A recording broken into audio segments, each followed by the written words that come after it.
Good morning, good afternoon, and evening to a few of you. Welcome to today's community briefing. My name is Gregory Sneed, and we are glad you are here today. It is the 2nd of March, so March has begun. And a little something different this morning. You hear a little jazz in the background, Infant Eyes. It comes from Wayne Shorter, 12-time Grammy-winning saxophonist who passed away today at the age of 99. So I dedicate this show in the memory of Wayne Shorter, one of my favorite jazz artists. Awesome. All right. Name of my company is Lifesaver Financial Services. I help my clients keep more of the money they make, and I do that through life insurance solutions, personal financial coaching, and financial literacy training. And I have just added a new feature helping my clients with wills and estate documents. So that's a new feature that I just found a nice partner to help me with that. And so I believe that my clients and people feel better about their money. That helps them feel better about your life. So if you'd like to feel better about your life, I'll leave some information in the chat so we can connect. Now, I'd like to bring to the virtual stage our queen of the community briefing, Miss Crystal Mitchell. Good morning, everyone. Glad to have you for another great weekly meeting. Today we have a phenomenal woman. So we are celebrating Women's History Month. So here we're talking about women's accomplishments and all the contributions that they brought to both our personal world and our business in the business industry. So we're excited to talk to her today. The community briefing is an inspiration that came about. I guess I inspired it in during the pandemic because I wanted to make sure we had a platform where we could speak on things that were important to us and get firsthand information. For those of you who know me, I'm always saying if you're not at the table where the meetings are being held, you are definitely on the menu. So we're bringing those leaders and stakeholders in our community that are sitting at the table, and we're having them share with us what's happening so that we will be in the moment in making the decisions that's right for our businesses, our family, our personal lives. So I want to thank you. I am the co-director of Recycling Black Dollars. This weekly podcast or webcast or whatever you want to call it is powered by and sponsored by Recycling Black Dollars, as well as a business partner with the Black Business Association.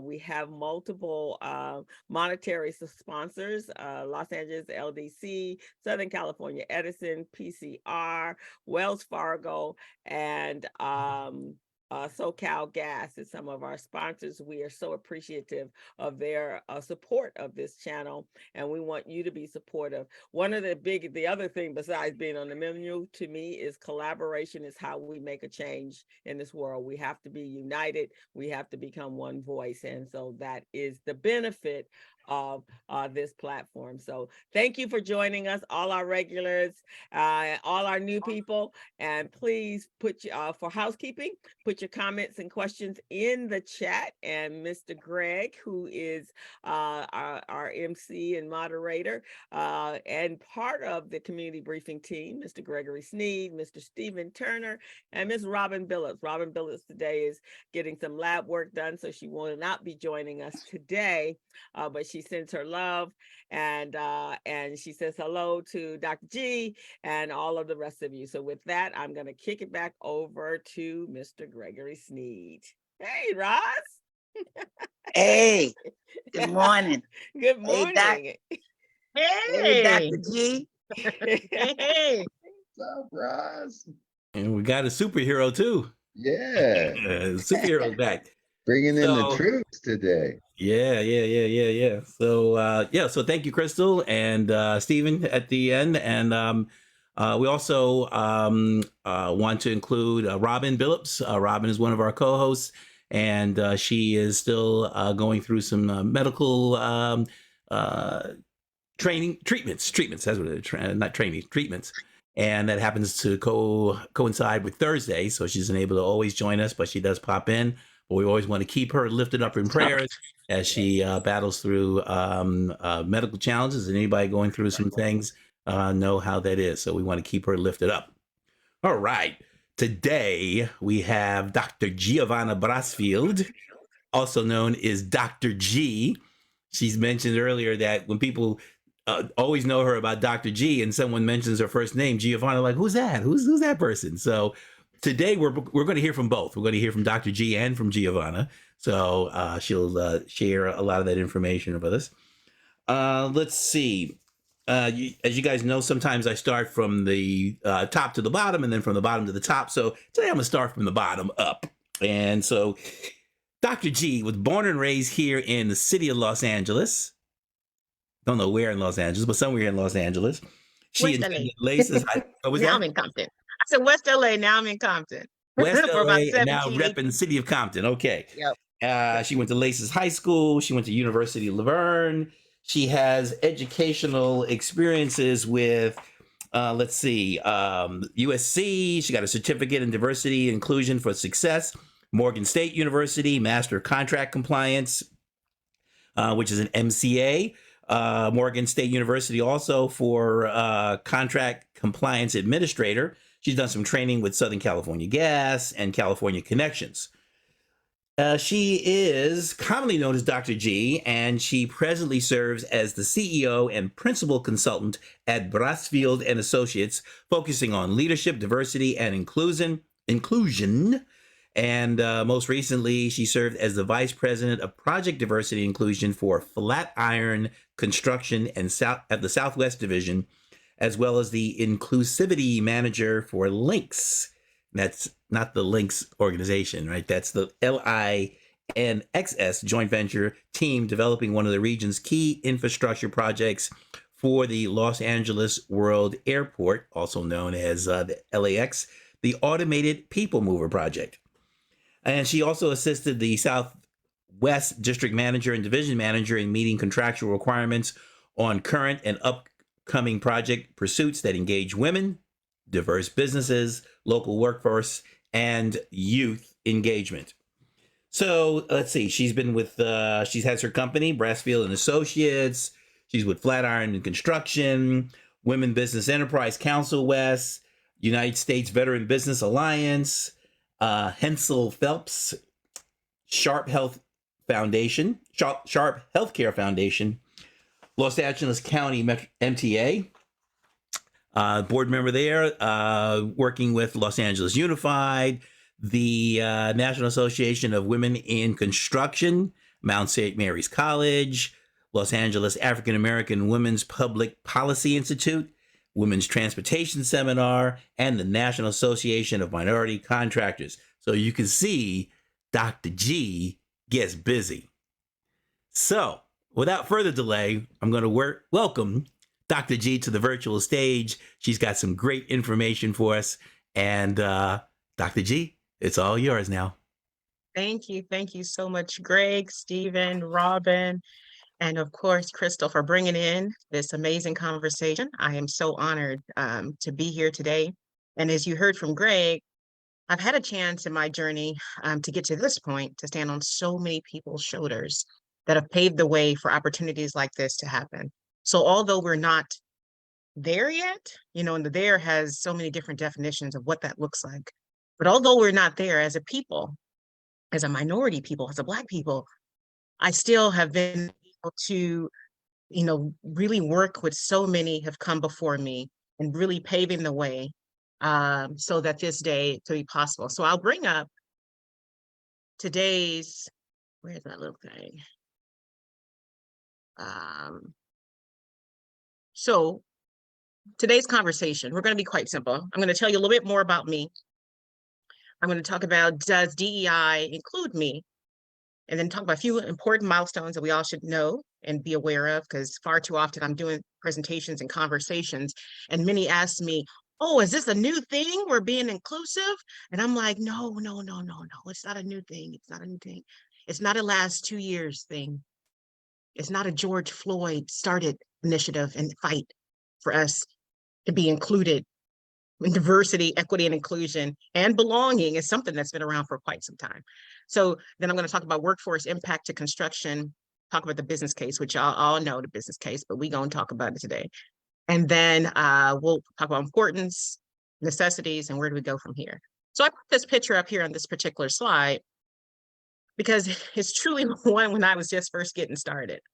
The amazing Mohammed Nasserid believed in me enough to support me. It had to be like 2004 or 5. At that point in my journey, I was consulting. Amazing Sharon Evans, Robin Billups, Michelle Smith-Ballard, all of those people who've come, like I touched on. My journey is quite long and extensive, and you might hear all these different things like, wow, she's done that, she's done that. But there were people like Muhammad that believed in me. And of course, his legacy continues to thrive and impact so many different businesses and our community across the world. So I want to start with that picture and that kind of milestone of like, he's been influential in my life. And I'm glad that we continue this journey with Community Briefing today. And that was a picture from the economic summit that I did, obviously with, at the time, Councilman Isidore Hall, who's gone on to different levels in his governmental service. And how do I make this move? There it goes. So here's a little bit more information about me. I have a little bit over 18 years. I stopped counting, so I don't even know how many years it is now. And I think when we first were having our conversation in our prep meeting, they were like, oh, Dr. G, you're in your 30s. I was like, oh, how great is that? I can't believe it. No, I'm not in my 30s, but I'm so honored that I still wear my dove enough where it looks like it. Certified WBE, WSB, DBE firm in Brasfield and Associates. And then of course, as you know, which we started with, our journey is advocate for DEI, something that's passionate to me. Far too many people don't know my journey of how did this like fire start? Not only because I'm a Black woman in construction, of course, that's absolutely how it started. One of the reasons, it was when I was in high school senior. I remember going into the college counselor. And at that time I had a 2.7. LACES is a highly, recognized magnet school, Los Angeles Unified School District. And that time the counselor just told me that I wasn't going to graduate and I would not have really do anything with my life. And she just really was speaking very negatively of me. And at that point, rather than being deterred or sad, I mean, of course I cried, but I used that moment to kind of ignite my fire for like, I am going to be driven. I am going to succeed. I'm going to put in the work, surround myself with those brilliant minds at each level of my journey so that I can learn and then also explore and expand and be influential to others. And it's from that moment that's kind of ignited my DEI journey and being this advocate for others, and often the voice that's overlooked, unheard of, not included. So that's my why. Then I've got some awards. I serve on many different boards and community engagement, such as Los Angeles. So please do, it's gonna be a conversation. So if y'all have a question, just jump on in here. We family, I don't have a problem. This is not no one-sided conversation. We don't keep it community briefing. This is what I've had a chance to do. So as Greg talked about, I started my journey with a couple of general contractors from the civil side to the commercial side, buildings, but now I'm independent. And so I've launched Brasfield & Associates about 2021 because I kept getting tapped on the shoulder from many different large construction companies about, hey, Dr. G, if I can fix these little notes, y'all don't need to see my notes. How you change the view? Yeah. How you did? Okay, I'll keep on going. But just right up to the top where it says slideshow, click right there, and then start from current slide. What is this? Start from current slide? Where are you guys? Hold on. Paste this up. Slideshow. View. No, slideshow. And then and then second button to the left from current slide. You're so awesome. Okay. Paris. So let me go back. Okay, here. So got tapped on the shoulder by many different contractors. And from there, being able to go heart and mind in to help all, really help the construction industry across our country, whether it be in research, policy, it could be on strategy, it can be speaking, it could be looking at employee resource group, which is my new sweet spot, helping organizations internally look at how to engage employees to be really changing their culture within the organization, and then also look at allyship from outreach events, public speaking, and you've kind of see a little bit of all for different scopes of work that I perform. I have about a team of 8 people that I work with. 2 are based in Colorado. There's 1 up in NorCal, and then the others are residing here in SoCal area. So does DEI include me? I think you all know, absolutely, it does. Diversity is a representation, equity, fairness, inclusion, access, and of course, the belonging is the connection. So it absolutely includes us. But far too often, we hear in casual conversations, they can't find us. We're like, we're here, we've been here. We don't know how. We hear about the check boxing, marking the checks, checking the box, sorry. But far too often, these practices have happened in industry, in construction industry. And now is a time for our voices to be heard at all levels. And we started our conversation with, I think maybe that was in the warm up, where we were talking about just representation at a whole and what that looks like, not only in the middle of the organizations, but actually at the top. And how does that trickle down to each and every level? And if they're not allies at the top that are advocating, there should be those who look like us, who have a voice to speak and be heard. There was a new study from NBC by Curtis Bunn that talked about these positions that obviously started right when most companies jumped on the bandwagon, but having a chief diversity officer or an executive VP and diversity and inclusion or people person, you name it. And so now you're seeing the momentum of most of those positions really take off and drop off, because the intention, the commitment, the resources were not provided to those success of those employees. And so far too often we have these conversations and we're like, hey, why are we still here? What does it look like? How did we get here? And we started this amazing journey with the Civil Rights Act, right? In 1964, that was started for more equitable process to removing discrimination, discriminatory practices. Then in 65, I kind of just pick out some of them because I know we have a long list. But this slide is critically important because far too often I hear like, is this new, Dr. G? Why do we have to do this? And I'm like, this has been around for some time. Why are we still having these kind of conversations, these introductory, like it's something new? It's not. It's been around for time. There's inclusive programs, there's executive orders, there's organizations that yield support, like many of us are in, NAMAC, WeBank. There's also Construction Inclusion Week that started 2020 because of CEOs got together and saying we need to do more. Women in Construction Week, which starts, it's next week. So please do get engaged with these activities. And then you have this network that we have today.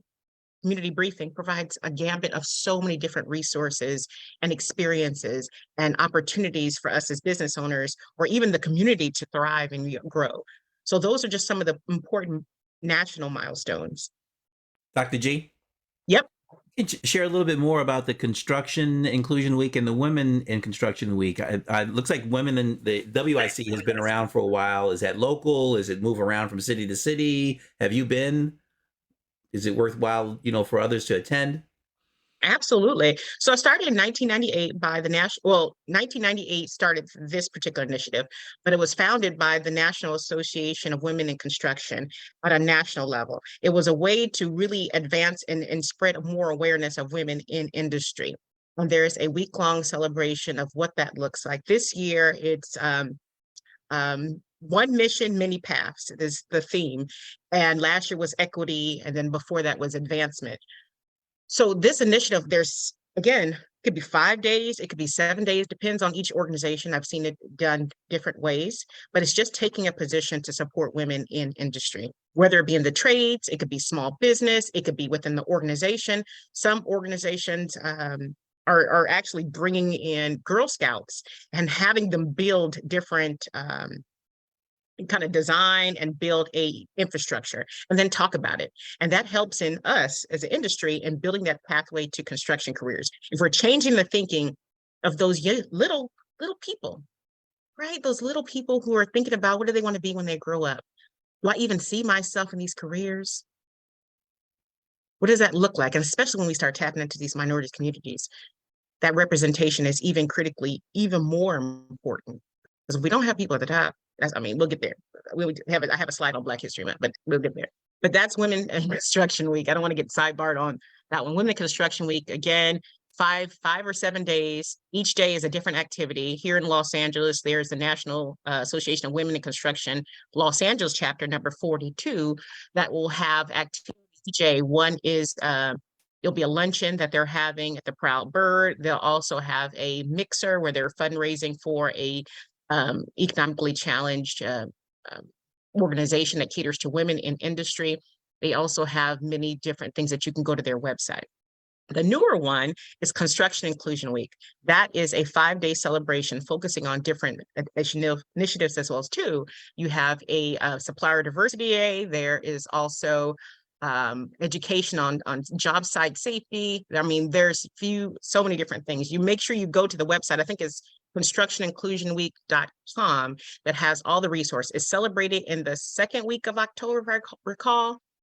But it's that same initiative, it's spreading more awareness. And this one removes biases. There's creating more awareness within the overall industry. And again, inclusion, making sure there's more representation of all, whether it be those with visible or non-visible, or, the neurodiverse. There could be different people from different backgrounds, ages. I mean, the list goes on and on, but it's more so focused on inclusion of all, and especially us minorities. Thank you. Any other questions? Yeah. So we just finished we're in Women's History Month. We just kicked off month of March yesterday. So all month we'll be celebrating, but specifically, like I touched on, Women in Construction Week, which is next week, Monday. You'll be seeing all these different activities, starting off with great things. I have a chance on Wednesday, which is International Women's History Day. It's celebrated all over the globe.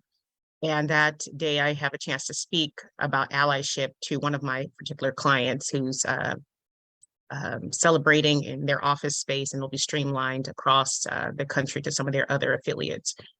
But that day is a celebration for all. We still have 10% of workers in construction of women. And if you think about the fields, it's smaller than that. So that's overall industry, 10%. And then if you have staff at the executive level of overall industry is 14%. So you see we have work to do in that number. I think that, yeah. This is the bigger one that's concerning. Here we are with millions of people in construction, and we're at 6.9% of women in industry, African-American workers, African-American workers. And we had such celebration in the month of February, and Black History Month was founded in 1926 by Carter G. Woodson. Sorry about that. 1926, and also the Association of Historians. And many people don't know that, like, why did February get selected? It's the shortest month of the year. It's only 28 days. Maybe in the leap year, we might get that extra one. Why? And we think about it's basically because of Abe Lincoln and who knows the other person? Does anyone know the other person? No. Frederick Douglass. It was their birthdays in the month of February. And out of that, because they've contributed so heavily when it came to African-American rights and inclusion and engagement, that's why we found it in the month. It was adopted in 1969 for United States, as well as a recognized month. And then we have overall 2% within industry at the top. African Americans. And this is a fight across all industries, not just construction. This is some stats pulled from the Department of Labor. So we have, as you see, women in workforce, all industries, 46%. But then we look at construction specifically, it's 10.9. Whites, 78. And then we have in construction, 88. African American, 6. All industries, 12. Asian, and so forth and so on. So we still have work to do when it comes to minority representation. And I'm so glad to see, like, Emma Maxey in today's conversation. I mean, people like Emma have paved the way, and Sharon Evans, for that others can have more a seat at the table. There's this amazing quote that Michelle Obama, I just saw recently, that she said that is, if you're not using your seat at the table, get up, right? Get up out of the seat. I've even gone to events. This was so mind-blowing. This was last year. I'm at an event we're talking about programs. It was a think tank conversation. So again, everyone who was invited to this conversation are supposed to provide resources, opportunity, best practices, lessons learned, helpful hints, all that stuff about programs that would increase inclusion. So I'm there representing Associated General Contractors of California, AGC California. I'm there representing, talking about these things that we're doing, how it's a problem, what do we need to do, how do we partner with organizations? And this one particular organization, leader from this organization, again, at the table, they're in the room, everyone's sharing, talking about what we can do. Like the goal was to develop an intentional action plan for needed change within overall construction. And how do we get there? So I look over, this person's not sharing. She's not writing. She's just there. And I'm like, okay, well, I remember I paid my membership dues to that organization. So I'm like trying to figure out like where my membership dues is going. Like you're in the room, share all these amazing things that your organization's doing. Because I know your website got a whole lot of stuff. I've seen you guys moving around doing some great things, but she's just standing there. So I'm like, okay. So at the end, everyone's sharing resources, information, everybody's writing down stuff, taking notes back to their organizations. At the end, I'm leaving the room and I hear her say, I'll send you an email about all the great things this organization's doing, my organization's doing. And I just paused. And I had to ask her, I said, you're going to send an email about the great things you're doing? And she says, yeah, I just didn't think it was a great to share in this platform. I said, you know what? As a paying member for your organization, I'm quite concerned because our organization is designed to maximize inclusivity and inclusion for women in this industry. And you're just standing here. You have many different resources that you've done, many programs and procedures, but yet my thought was, you don't know them well enough to even be at this table. And you're representing the masses of the organization. So again, I go back to that thought is, regardless, whatever room you are invited to, you're representing us. And representing us could be women, it could be minorities, it could be anything, but use your seat wisely. And you know, she never, because I followed with the organization, did you get this information? Then I looked at the white paper. It was a big null and void spot from that organization's contribution. And I'm floored. I'm like, how do you get to represent an organization that's chartered with making a difference for all? And you sit there and you don't write anything down to take back. There's no summary, there's no report. Because I'm like, they were looking for action. They were hoping. And far too often, these kind of problems exist where the people are in power are just wanting to be in power. Like you got something to do in that role. Like you can't just be holding this space. So far too often we go into this is what we are, right? We want equality, equal rights for all. We all get a box. We all get to stand on something, look over the fence. But yet you see the first picture, the guy or woman, could be a woman, I don't know. The person in the purple shirt just can't see, doesn't have access to the resources, is limited because of their whatever, you can put whatever it is. In the middle, equity. Everyone shares the space.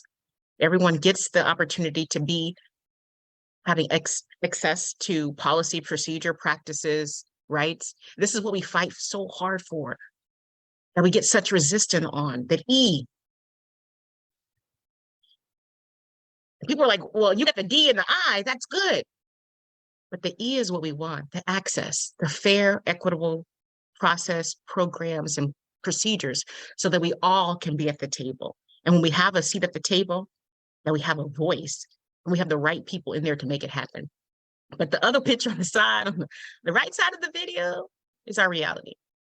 We're still here as a people. And this is what's so saddening. We're still here.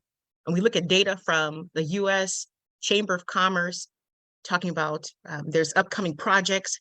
There's going to be 56 of projects that won't be able to meet project requirements.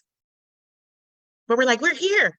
We're here. Us minorities right here. We need jobs. We have economic challenges in our community. There's resources, there's programs, there's conversation. We finished the certificate program. We're ready to go to work. That's our reality still. So how do we get moving forward? In the construction, this is pulled from the ABC, construction spending and employment. You see the big gap. What we spending, that green line at the top, trillions of dollars, construction employment. We're still short. In 2023, 546,000 we need to attract to even deliver on some of these projects. There was a study, it wasn't a study, it was an article that came out from the Department of Transportation in Kansas. There was this one contractor that was trying to finish their project. They couldn't finish. It wasn't because of the inflation, getting the materials on time, going through the ins and outs of a project to close it out. It was because they didn't have enough workforce to do the job. So every day that they missed their time, they had liquidated damages. And of course, that project killed, those damages, costs, killed their budget. There's these real conversations that are being had. But how do we make sure that we engage more of our community to fill that gap? Because we're out there, we're looking. Or even there was a conversation that I've heard, it was at a conference, and we still can't find them. They don't want to work. I'm part of they, right? I just want you to understand, I'm part of they. So that negative bias, we still have to overcome as a people, because far too often people have that same thought in the head, and it's unexcusable and ridiculous, especially in our 2023. So business case, we all know business case is good, diversity of thoughts, bringing in projects. I'm speaking to the choir on this one. I know y'all all in this group, in this conversation, heard the business imperative. So we're not going to even start that, but I just wanted to have that slide there because we all know it's a business imperative. But why is it important? We talk about the industry evolution. We need more of us at the table, engaged in this amazing conversation I had with Big John from Second Call. I don't know if y'all know him, but Big John, amazing advocate on so many different levels, going to BC to speak about having those that are incarcerated included in some of these construction jobs and opportunities, having more workforce on the job site that represent us, African Americans, serving as leaders. And then also he's into wolf pack, we all roll together, we all roll in deep because we are a people. So all that's so critically important, especially as we talk about industry evolution. Winning work. This one's a big one on DEI. So many, I had worked for a company where they were proposing on a project. You guys have been there. They're proposing a project. You look at the little takeaway.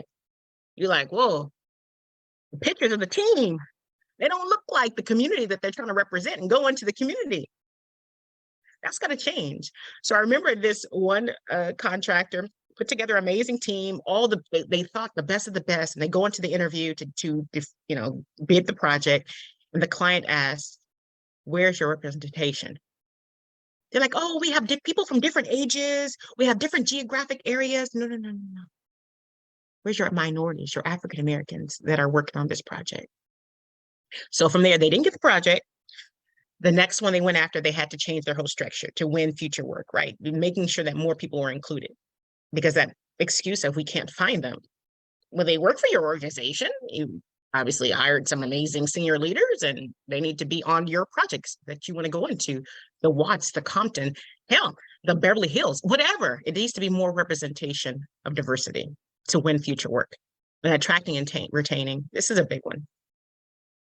We go to websites, we look, we see, we're like, wow, do I want to work for this organization, or could I work for this organization? They don't have anyone that looks like me. So attracting and retaining is also important, to feel like you belong, the connection to the organization, feeling of security and support, and your voice is heard. Thoughts, we got that one, diversity of thoughts, and then of course, company advantage, being a differentiator. The necessities, y'all know, mindset, it has to happen at the top. It can't happen. It actually starts at the top. but it has to filter down to every single level. And there has to be buy-in within the organization. Research data, that's great. We got all that, but we got lived experience. We got lived experience when it comes to inclusion or not being included.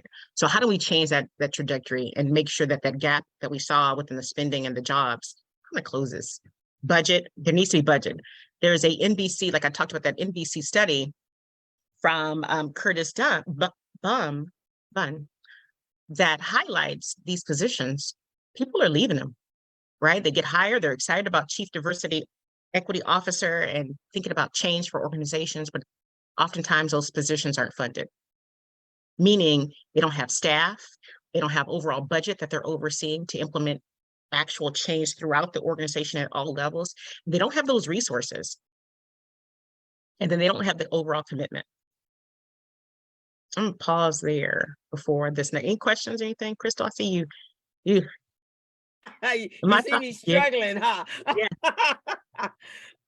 Wow, Dr. G, and you said this in the early part was, those that have been sitting at the table, when I look around at all of the construction and Edison's and the SoCal gases and the utility companies, those people that look like us, they're all retiring, but they didn't get replaced with people that look like the retirees.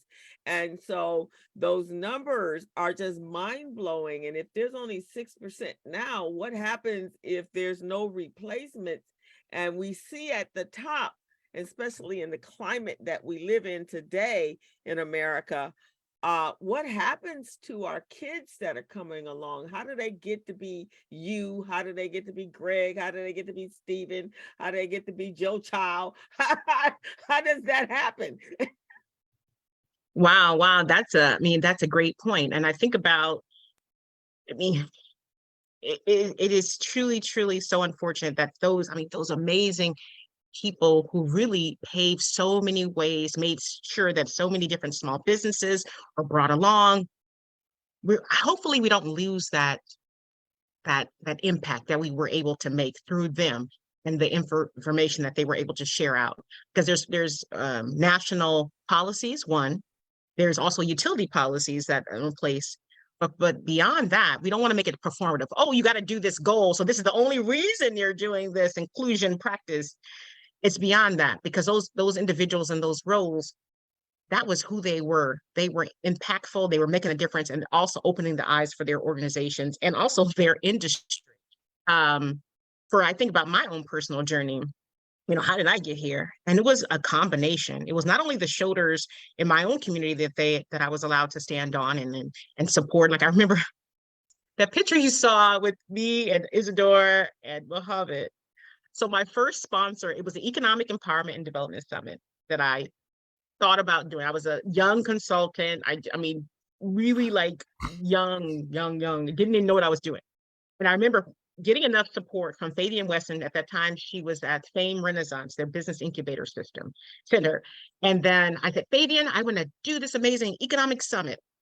She's like, okay. And then I was able to secure the venue and pull all these resources. So I had the Small Business Development Center. I had at the time MBOC, it's turned into MBDA a little bit later. I had all these, the city of Los Angeles, Karen Blackwell at the time, she was working in the mayor's office, all these people coming and being a part of it. But what I didn't do is I didn't lock down my food. And so I remember trying to figure out the food for the event. It was an all-day event activity. And I reached out to Sharon Evans from Business Resource Center. And I came and I just was like, that's what happened. She was agreeing to be my sponsor. And then I didn't figure out, the caterer dropped last minute and I had to pivot. So I called her up as my sponsor. I don't know why I did this, but life has it that I learned so much in this statement I'm about to say. I called her up and I was like, oh my gosh, what do I do? The caterer is not coming through. And she was like, listen here. Only how Sharon Evans can say. Listen here, I need you to go to Smart and Final. We're going to stay on the phone.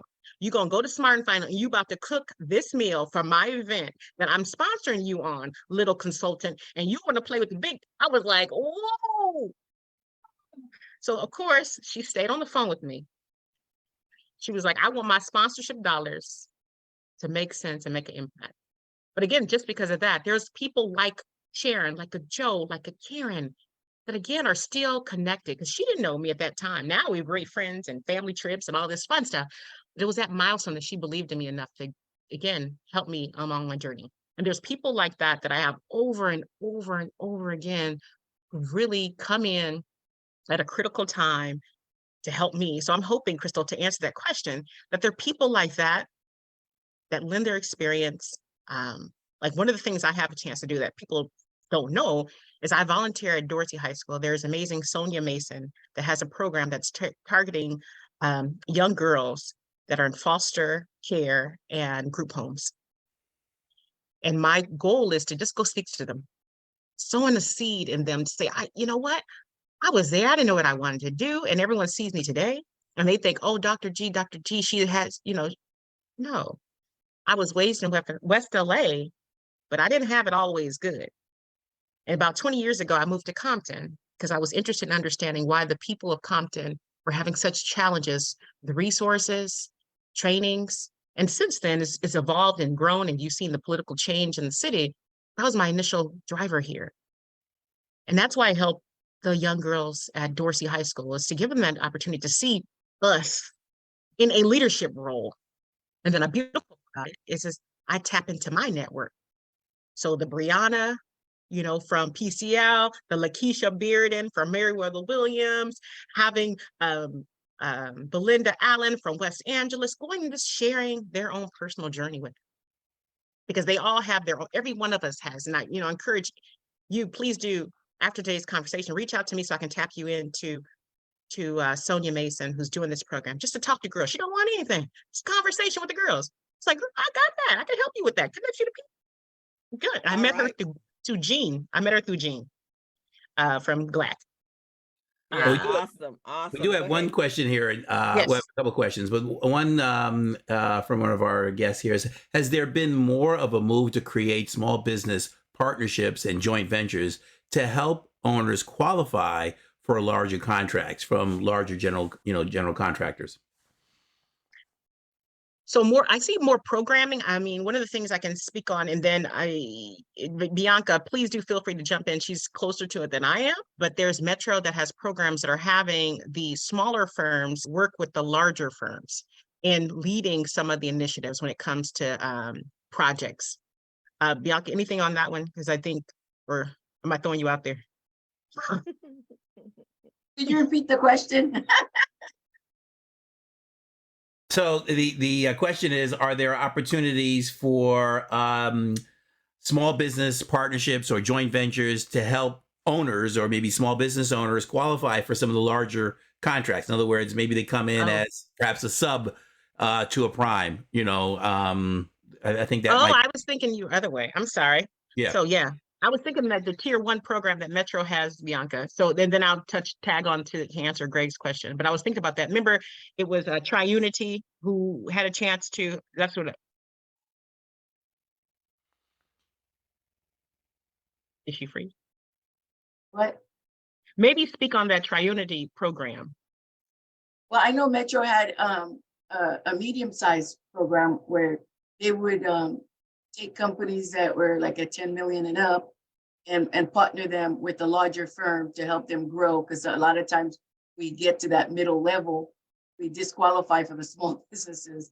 So I know they had that. And then they also had a where they had small primes, and they would go with the larger firms as subs. I don't know how that one turned out, but I know there was a big push on getting like smaller qualified primes to prime the jobs and then bring in the larger firms as subs. I'm not sure how that one came about, but I know that they are pushing a lot of teaming, so we have small businesses, they're encouraging us to build relationship with the big firms. So when we have an opportunity that is just way too big for us, we can approach that firm that we have the relationship with to see they could be a sub. And that's the way to grow out of being a small business, that teaming. But relationship, as you know, Dr. G, relationship, that's what starts the thing. You've got to build those relationships. Yeah, I mean, Would the you also relationship. agree that there are opportunities in construction and contracting that do not involve being good with a wrench and a saw and a screwdriver and Absolutely. I mean, I think there's all different positions. I mean, different roles, different opportunities to bid. As you'll see, there's the ramp system that the city of Los Angeles manages. There's all these different RFPs that are out and exposing opportunities in so many different things. Like even for me, looking at these, I mean, there's equity studies, there's a one that came out yesterday, there's one a little bit later on today where they're having RFPs on inclusion type of efforts or even studies that they want to conduct. So I think everyone should look on that ramp system. And then also there's so many different contractors right now bidding work. So again, like Brianka said, is building those relationships before so the goal is to build the relationship before the projects come out.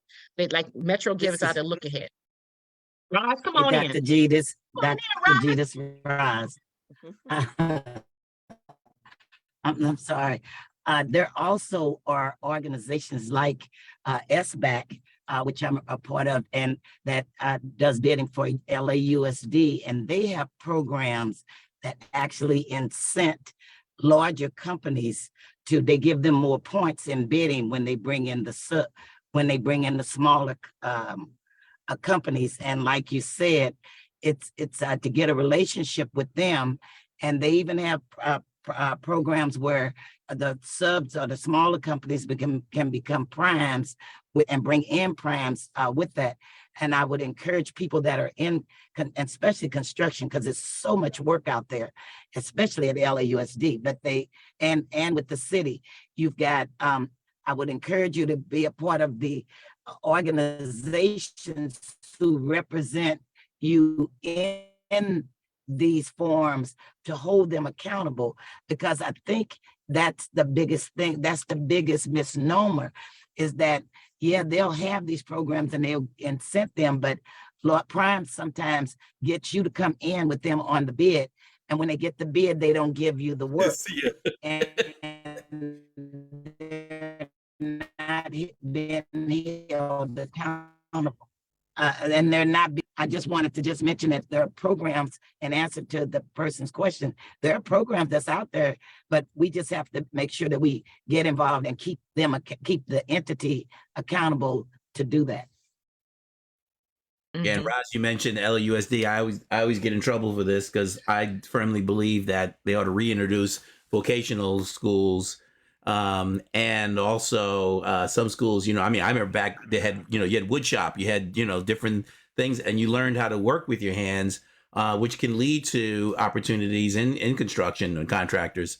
And some of the unions have been trying to have, programs to bring people in.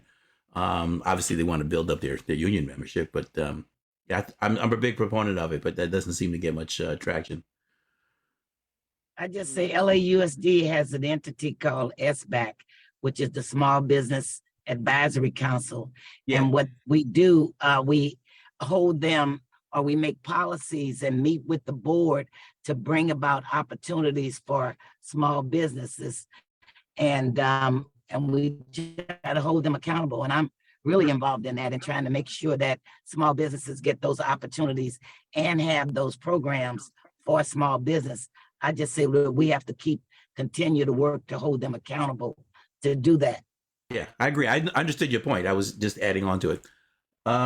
Crystal, how are we doing time-wise? There was one other couple more questions, and then Roz, can you put that in the chat if you can, because for those of you that are been trying to, and there are a lot of businesses, we encourage them to become certified, Dr. G, but then when they do, they go through all that process of getting their certifications, and then they don't know where to go from there. And I know before the pandemic, there were a lot of meet the primes. And of course, since the pandemic, we haven't had a lot of that, and building relationships is the most important part of the component of that. So how do we need to have, I guess, a resource so that we can refer those, and the community briefing will step up for that.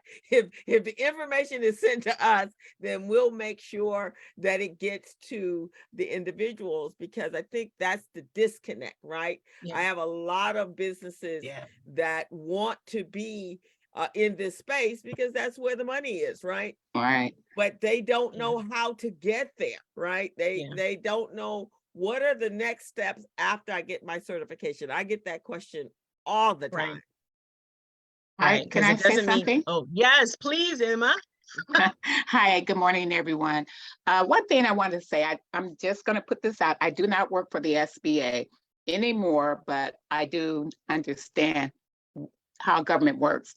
First thing, we encourage small businesses to get a mentor or protege. That means partner with a big company, let them help you, so that when the opportunity for a contract comes along and you are not able to do the contract on your own, you work with your mentor protege. And a lot of government contracts will accept those type of relationships. And someone is talking about how do you get discovered? And this is in the federal government's database. There's a website that you can put your profile in. And I had it pulled it up earlier, and if you register and get certified and leave it and wait for them to contact you, they'll never find you. You need to put your profile in the federal contracts database so that they can see you. That is where all the primes look for small businesses, and whatever your discipline happens to be, that is where they go to find you. And that database is the Dynamic Small Business Search. It's on SBA's website. And go in there, put your profile, make sure everything is correct. Don't say that you're certified if you're not, because then you'll never get another opportunity to work with the government, because you have to be truthful about your information. But if you're certified, put your information in there and you'll be surprised. And you'll also find the opportunities that are out there that you can actually apply for the contracts as a sub if necessary. Awesome. Can you put that in the chat for And me? I'll put that in the chat too. Thank you so much. I appreciate that. Giovanni, I would love to meet the young lady at Dorsey. I teach a class on entrepreneurship every summer. We actually develop kids into entrepreneurs. So we're in our recruitment right now. Class will start in June. It's a 30-day class. And it's a whole lot of benefit to that. And I would love for you to even speak to the kids. It's in the summertime. I think we're kind of gonna be a hybrid this year. We're trying to figure that out, but would love that, because we at the bottom level, at the children, that's how we encourage. That's how we get them in the cycle, is we start there and let them know that those opportunities are available for them. Wow, powerful. Yeah. Powerful. Yeah. Greg, you wanna go ahead, Mr. Greg? Yeah, Stephen had one. We'll close out with this one. Dr. G, share with us a success story in construction that something that you're really like proud of, like, oh my gosh, this was it. There was this one contractor who finished the Meriwether-Williams program. And so I was connected to him by Lakeisha. And at that time I was working for a commercial contractor. And so he came and he was so excited and he told me about his business. And then I introduced him to the project manager overseeing work at Southwest College. And so although that project was not a fit for him, because the project manager was like, well, no, okay.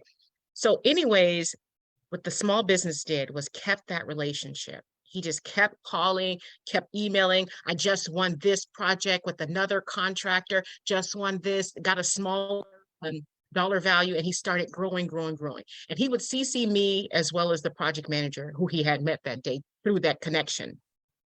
And then I remember this one project we were on, the project manager says, hey, Dr. D, do you know anyone that does? And I'm like, hey, what about giving such and such a shot? And he's like, hey, I'll bring him in. And so he brings him in He ends up winning the contract. He talks about his capabilities, his ability to deliver on such a magnitude, and it was a win. He did it, and then he got 2 more contracts from with that contractor because of that relationship. So to me, that was that success in watching that small business blossom. And now he's many different contractors. Vital cleaning contractor does amazing work, and it's just watching him still excel and grow and bring more of us and our people and our community into jobs and careers. Awesome. Good. That's good. I like the good news. Now we can just change those stats. Yeah. We're on the bottom of everything. If we were competing for being on the bottom, man, we'd be winners. So I want to flip those numbers. Dr. G, you have been awesome. Know that this is your platform. If you need us to get the word out and advocate and to really help support the initiatives, we all are connected with businesses. And like I said, they don't usually know where to go. We so appreciate you coming and sharing and being real. I mean, that's what the community briefings are about, being real here. And also representing. Well, I'm glad to help. I answer the call to action as best I can, what I can. If not, I know somebody who else can. But there's this one thing, as you know, within the city of Inglewood, there's the Inglewood Transit Connector. There's a lot of the contractors. There's 3 contractors that are certified. That are shortlisted to go after the project. So please do make sure you stay connected to the 3 of them. I'm on the Envision Inglewood Connected team that's led by Ferrovio and Griffith. So if you want opportunities or information on how to connect to that team, glad to assist you. But again, there's 3 firms. So please do look and find the other 2. I can also share with you on that because I want to support. But again, I'm connected to the Ferrovio Griffith one, helping them with their strategy and finding minority firms on the design and construction side. Awesome. You've been incredible. We're going to jump real quick to Ms. Colette. She has something to share with us. Ms. Colette Moore, you want to share some info with us? Hi, good morning, everybody. Just very quickly before we go, and thank you, Dr. G has always been a great supporter and always a great resource when I had my business as well, and even now working at PCR and the SBDC. So much appreciated. I just wanted to share just a couple of things. This grant came out, was updated last week, the LA County grant. Economic Opportunity Grant. There were a few things that changed that you should make note of. The micro business grant initially was supposed to end last week, but it has been extended. The phase 1 grant under $50,000. You guys may know somebody. Please share this information and this link. It goes through March 25th now, and that is including LA. There's a phase 2 up to $15,000 for businesses under 100,000. This one excludes LA. So I ask you guys, make sure you're looking at these closely. This other small business grant between 100,000 and 2 million in revenue, that excludes LA, but that closes May 20th. Again, you may know someone, so share that. And then the good news is the nonprofit grant is extended through May 20th, but there are 2 different grants, and both of those include the city of LA. So if you're a not-for-profit and you are in the city of LA, you can qualify as long as you service broader outside of essentially into LA County. I'll drop this into the chat. I just want to make sure that you guys are aware. It's a lot of funky details in there, but I know you guys can read and figure this out. It's, it's a little clunky in terms of the number of grants all at one time, but it is worth taking a look at. And then if you don't qualify or don't think you're a fit, please share that with someone else in the community. The goal is to get this to underserved organizations. And some people don't like that. So y'all make sure to share it so that our communities can participate in these grants that are available. That's it for me. Thank you. Thank you. Colette, was there one when you came a little while ago for those individuals in the cosmetology field? And then did that already pass, or? That one closed already. So I'll be looking. So next time I come, I'll be looking for some other new ones that are like going through March and April. Okay, So, great. Because I have a couple clients that are in that space and trying to grow, and they could use not loans, but they could use some grants to help them yeah. get to that place. And they can apply for these. So make sure they apply for these too, Crystal. Will do. I Okay. definitely will. Thank you guys so Thank much. you.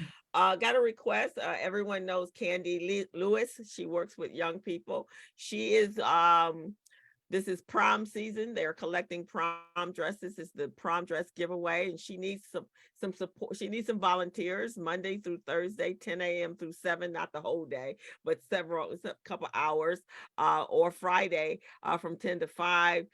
They also are needing shoes and purses and jewelry. These are for kids more likely that are in the foster care space, and she does this every year to help younger so that they can be participatory and look good while they're doing that. So ladies or gentlemen, or just share, let's see if we can help her out. We always want to give back to the kids. Okay. All righty. Anyone else? Stephen, who's here next week? Thank you, Dr. G, for such an enlightening, informative discussion. I know it took us about a year or so to get you on the program, but it was worth it. We have to have you come back. But one thing I want to say, if you were to recommend anyone to be on the show, who would it be? And there's a caveat to that. Dr. G, question for you. I thought that, okay. Sorry about that. I would say Rihanna Rogers. Rihanna Rogers from RAND Corporation. They're Center to Advance Racial Equity Policy. I have a chance to serve as her chair for that center, and I think she's phenomenal when it comes to data, as well as her understanding of policy practices and then also lived experience. Well, thank you. You and I will work together to get her on the show. Yeah. With this being Women's Month, Women History Month, we are so fortunate. Next Thursday, can you believe it? We have Shanae Rourke, who's not only the consultant of Redwood Consulting, but she's also board member of the National Association of Women Business Owners. So next Thursday, 11 a.m. Awesome. Awesome. Well, glad to have you again, Dr. G. Awesome. Thank you so much. I am sure it's been very beneficial for many on the call. Please, everyone, go back and share. I have posted in the chat. We have our own YouTube channel. We need your support. We want to monetize the platform, and we need to grow our numbers. So we need you to go over and subscribe. The link is there in the chat. Just click it. Just hit that button. Don't cost y'all a thing. Not a thing. I mean, 000 free, but support. And so we so appreciate you doing that. Thank you, Emma. Thank you, Roz, for contributing. There's so many great people here on the call. Reach out to each other, collaborate each other. This is a network platform as well. This is actually the replacement of Recycling Black Dollars monthly breakfast mixer. You don't have breakfast on us, but you have some great conversation with us. So, and we want to thank you. And I had not seen that picture with you and Muhammad, Dr. G. Thank you very much for sharing. And I have to tell Jackie, because Jackie B is my partner, and we're getting ready to put together. It's in print as we speak, the resource guide for 2023. If you guys didn't get in there, then you can at least get to our app. So reach out to me and I'll get that information to you. And then next year, you can get in the book, because we are in print and should have it by the end of this month. So we want to thank you all. Greg, you want to take us out, or Stephen, or you good? Greg. Yeah, I'm just taking us out again with Wayne Shorter. If you don't recognize his name, Wayne was with Art Blakey's Jazz Messengers and also part of Miles Davis Quintet. So he, along with Tony Williams, Wayne Shorter, of course, Herbie Hancock, he won 12 Grammys. He just passed away today. And to me, he was just one of the fabulous saxophone players. So a little bit of background music to close us out. Y'all come back now next week and join us. We're glad you brought yourself here. And Dr. G, thank you so much for that wonderful information. And blessings to everybody. Stay safe, stay dry and warm. Yeah. And I'm sorry, Greg. I was teasing. I said if you needed to dust your home, just open up the windows. Yeah, and a little snow if you need some snow. Dr. G, thank you for kicking off Women's History Month with us, and every woman out here. I put up a post yesterday. Post your contributions and your accomplishments, so we all can raise you up and pay homage to that. We as a sisterhood need to raise each other up and support each other. So pat yourself on the back. That's what this month is all about. So go on Facebook and Instagram and shout out your accomplishments and what you're doing out there. And then that way we can give you guys a big thumbs up and we can carry that on. Let's make this month be an incredible month. You guys did a fantastic job for Black History Month. Remember, it's 365 days, so don't stop. and women, we 365 days, 24/7. We don't stop either. So with that, everyone, thank you so much for joining us. Come back next week. Go to our YouTube channel. Hit that subscribe button. Subscribe. So every time I put up an edited version, you guys will have that and share it. We need to grow our numbers both from viewers as well as subscribers. So we want to be sustainable, self-sustainable, independent, and we need your help to do that. Okay. So you guys have a great week, and we'll see you next Thursday with Shanae Roth. Bye-bye, guys. All right. Thank you. Thank you. Thank you. Thank you. And Giovanna, I'm gonna put my phone number because I don't know if you have my number.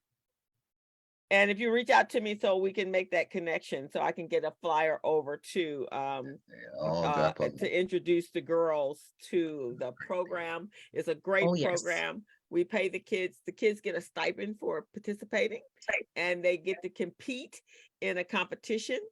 And once they've started with the program, then they become alum. And then there's competitions that are ongoing throughout the year. And so it's a great way for the kids to raise money for their own businesses. And we are partnered with Nifty Network for Teaching Entrepreneurship. And so they become an alum of both the Urban League program, the entrepreneur program is through the Urban League, but they also become an alum of Nifty. And we've had kids that have gone all the way up to a young lady that went all the way up to the world competition and came in second place. So wow. Yes. So I will connect you also to, her name is Regina, and Regina Smith. She's with PDA Consulting, which under Pam Penn's leadership.